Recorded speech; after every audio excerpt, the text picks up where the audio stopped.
How about that, huh? Now I was going to come here this week or last week or whatever after the game ended in the wild card, and you know what? I was just so sick and tired and just so sick to death of what's going on with the Philadelphia Eagles.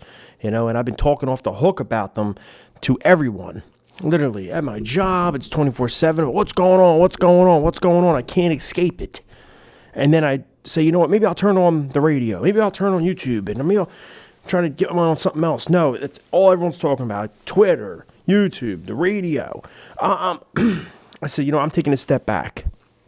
Now, I did make 2 or 3 videos. I didn't release them, though. I made them just going ballistic, talking about this, talking about that. But listen, now it's time for me to finally make a video. You know why? Because it is official. Brian Johnson has been fired.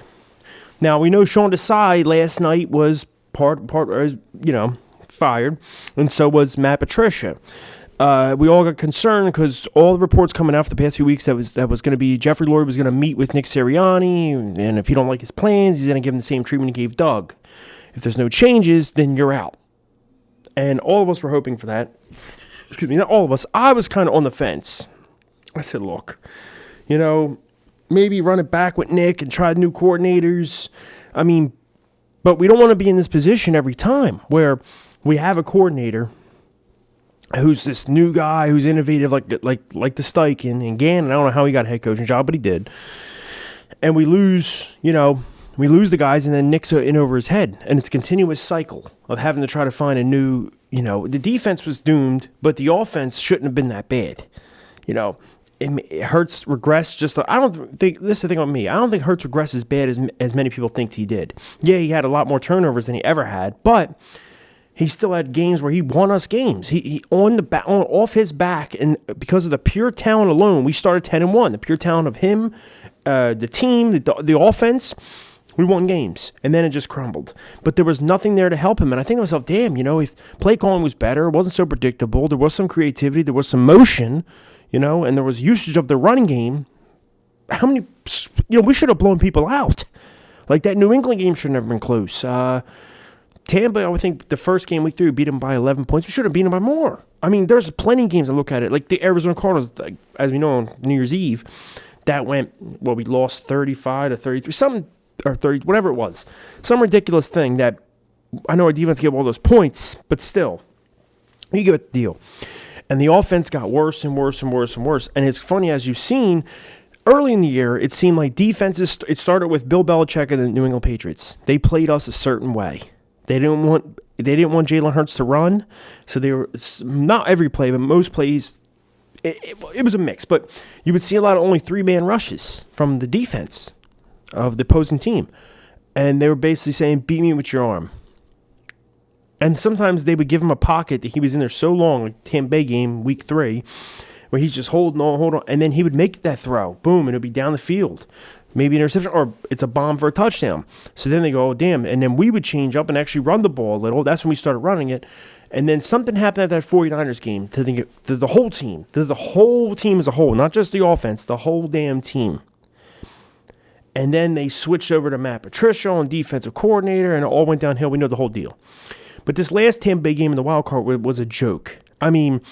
They were calling so many plays that was like they were just going deep every play, and they've been doing this all year, and it's pissing me off. We know the identity of this offense is, run the ball, and then from there you can, do the RPOs, you can bam, bam, bam, start hitting guys, then go for the bomb.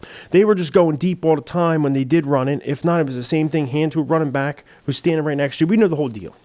It was so predictable. It was ridiculous.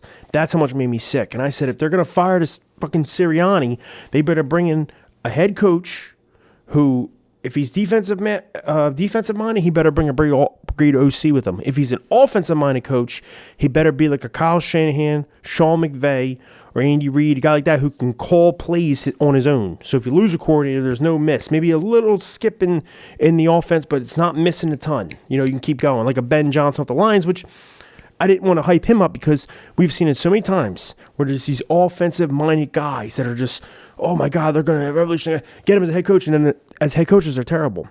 But as defensive coordinator and offensive coordinators, they're great. So that's another reason I said, okay. So I look at it now. And there's some hot names out there for defensive coordinator. DeWink Martindale. They're hyping up some guy, Ryan, whatever, from the Falcons, and talking about bringing the Graham guy from Georgia, because we have all the Georgia Bulldogs, and Jesse Minters from Michigan, and all this stuff they're talking about. I say, yeah, I like those names. Offensively, I like the names too that they're bringing up. Also, I do like the Jim Bomb Cooter thing. I do, because I seen what he can do with certain quarterbacks. If I'm not mistaken, wasn't he there with Stafford and a couple other guys, and he kind of got the offense going? If you remember back in, what was it, 2019, whenever we moved on from coordinators with Doug, we tried to get Jim Caldwell here, and I said, Jim Caldwell, he can fix Carson Wentz like that, because he's known for fixing the quarterbacks. He's worked with quarterbacks. Well, he has a connection with Cooter, and they would probably maybe not come as a package deal, but it would be like, all right, look, he's offensive coordinator, you're a quarterback coach / assistant head coach, you get the deal, whatever. So he's a name. Frank Reich's a name. There's a lot of names. Now, this is the one thing that I'm a little skeptical on. I'm still looking at all the names, but they're talking about Ron Rivera as defensive coordinator. I don't mind it. I think I believe the Washington days, his first year there in Washington, and maybe in his second year there in Washington as head coach, he was good, in my opinion. He was actually a really good head coach with the Panthers. And then it started to, dwindle down. But when Cam Newton is prime and his defense was doing well, and one thing about, I love that they're looking at Ron Rivera and looking at some of these guys. Each one of these guys that they're looking at all prioritize linebacker. They always try to have great linebackers on the team. The Luke Kuechly's, the this, the that, the that. And that's what we need, because that's something that Howie Roseman does not, prioritize. For some reason, the organization philosophically does not prioritize that position. And if you look at all the key teams that are in the championship game have those linebacking cores that are like, damn, the 49ers. What the hell? 49ers. Tampa was just in it with great linebacking core. I was going to say, I guess Chiefs, but really Baltimore 49ers. But those guys, they really, prioritize the linebackers. So, you get them here. And once again, like I said, you get a guy who was a great defensive coordinator and was a solid head coach for years that many people respect. He can just focus on coaching that side of the ball, not the whole team, and just go, yo, boom, boom, boom, being the president, being that presence of an old veteran coach who can just teach them up on things and get it going. I love that for defense. But some people go, oh, Ron Rivera, blah, blah. But this is what concerns me, is they're bringing in Ron Rivera because Jeffrey Lurie's great friends with him. He said, well, he's like a family member to us, blah, blah, blah. He was with the Eagles back, with Andy Reid and, Jim Johnny, been a long time. Okay, cool. What concerns me is that you're trying to bring in guys, which I agreed with at first, because I was like, if you're bringing back Nick Sirianni, you better bring in coordinators, offensively and defensively, that will not be getting head coaching jobs anytime soon. I would love to bring in the young, innovative minds on offense and defense. But you have to worry about in a year from now or 2 years from now, if everything's humming on offense and defense, you lose them to get to a head coaching job. And you start back in a whole nother cycle. That's another reason why I'm like, do you really want to keep Nick if we're going to keep continuing to do this? So I guess the safe route is get these old grizzle vets like a Wink Martindale, which I like too. He blitzes a lot, which I don't want to hear if we get him complaining. People complaining, he blitzes too much when all we ever talked about is blitzing. Okay, but him, Ron Rivera, or an offense, Frank Reich, or that Jim Bomb Cooter, or whoever the hell it might be. Guys like that. They know, they're probably not getting another head coaching jobs. They already had two stints, so did Rivera and Frank Reich. Frank with the Colts and Panthers, Rivera with Panthers and Washington. So you're not never going to lose them. You're fine. You're safe. Even with Wink Martindale, you're safe, because I don't think he's getting head coaching time. But he's 60-something years old. He's been in the league for a long, long time as coordinators and all over the place. So I get that approach, that you don't have to worry about it. And I get Andy Reid. That's what I was supposed to say. Jeffrey Lurie is looking back in his Andy Reid days going, man, when we had Jim Johnson, we never had to worry about losing him. I paid him well. I paid him like a head coach salary, and he'll be here. And the same thing with Jim Schwartz. They got Jim Schwartz here, and, under Doug, and you never had to worry about really losing him to a head coaching job. Even though there was some interest, he would get interviews, but he never really lost them because he was a failed head coach one time. Which I don't blame him. The Lions were terrible. Whatever. I'll just say this. If they do keep Nick Sirianni, which it looks like they are, they're having a press conference on Wednesday, but it still doesn't mean anything. It doesn't. Something can happen. This organization has done weird things where all of a sudden they'll just pull the plug on Sirianni and boom, it's a Belichick or Vrabel, but they're on the low working out a deal without actually saying they interviewed him or, you get what I mean. I don't know. They're trading them, Nick Sirianni. I don't know.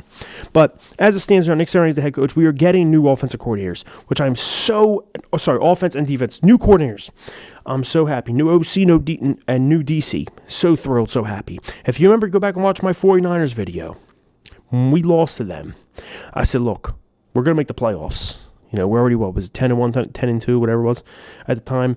I said, look, we're making the playoffs. Okay, cool. We might possibly get the number 1 seed. At the time, I said that. I said, okay, cool, we get the number 1 seed.